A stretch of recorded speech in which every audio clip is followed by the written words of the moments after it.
Meanwhile, Senator Vicente Tito Soto has made no alibis or pretenses of his wish to lead the Senate anew, but won't mind settling for leading the minority if Plan A does not pan out. Meanwhile, known oppositionists Senators Kiko Pangilinan and Bam Aquino are a cinch to comprise the minority along with Senator Risa Hontiveros should she decide not to go it alone as an independent. Our Daniel Manalastas has more. Senator Tito Soto, whose name is being floated as a possible contender to the Senate presidency, now said that he is open to lead the minority bloc, but also reiterated that he is still open to accept the Senate presidency if his colleagues want him. Oo, maganda rin role yun. Dahil handang-handa, sapagkat ako'y naging minority leader na dati.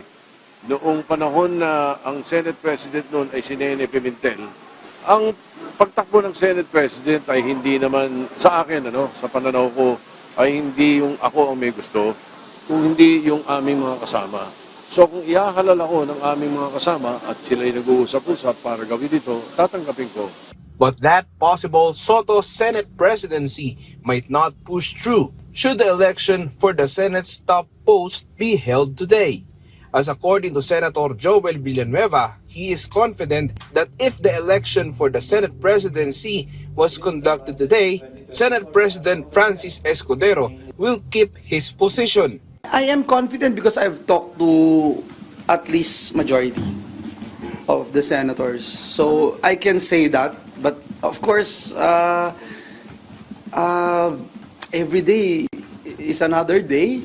Hindi ko masabi kung magbabagong isip yung mga nakausap ko, but as far as I'm concerned, dun sa mga nakausap ko. Senator Erwin Tulfo, who just filed his first bills as a senator, said that he talked with his brother, Senator Raffy Tulfo, and decided.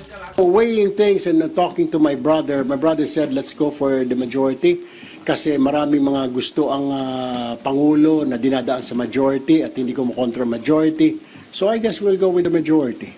But when asked if he supports Senator Escudero, are you with SP Cheese? Are you supporting him to be still the SP, sir?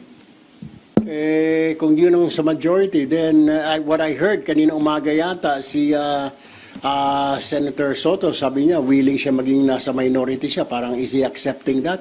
I'll be in the majority. Senator Risa Hontiveros meanwhile believes that for now it is more realistic for her to be part of the independent bloc. Hindi pa consideration sa inyo na tumakbo rin para lang just for the sake to get the minority leadership. Siguro early on inisip ko rin, pero I think mas realistic na mas realistic siguro na maging bahagi ng independent bloc. Given the numbers, I will not join the majority again. I haven't been part of the majority in almost 9 years. And tingin ko, consistent sa pagiging miyembro ko ng minority. Either manatili sa minority or magbuo ng isang independent bloc o maging independent. Hindi lang dahil sa nakaraan, pero dahil din sa kinabukasan. Daniel Manalastas from the National TV for a new and better Philippines.